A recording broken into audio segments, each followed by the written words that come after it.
va terminer, Bernard, avec Engie. Le géant énergétique, lui aussi, a vu ses cours s'envoler ces derniers mois.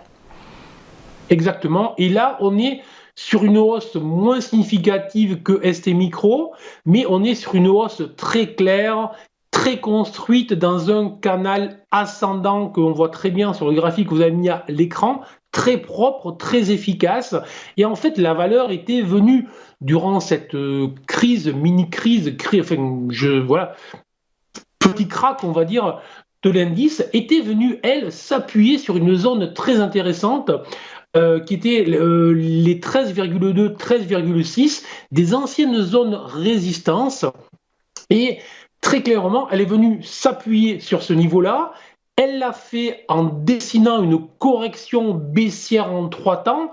Alors, tous les spécialistes en analyse technique, héliotistes, etc., connaissent bien savent bien que les corrections baissières dans des mouvements haussiers vont se faire en 3 temps. Là, c'est exactement ce que nous avons eu.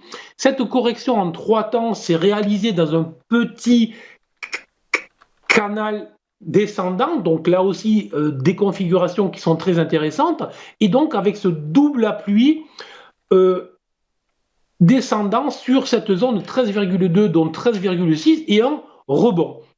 Ce rebond se fait en plus avec du volume, et on est en train de tester les sommets réalisés au mois de novembre.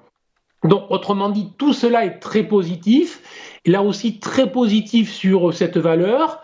Tant que la valeur ne repassera pas sous les 13,9 euros, ben, je considère là aussi qu'elle a vocation à aller chasser des hauts plus hauts.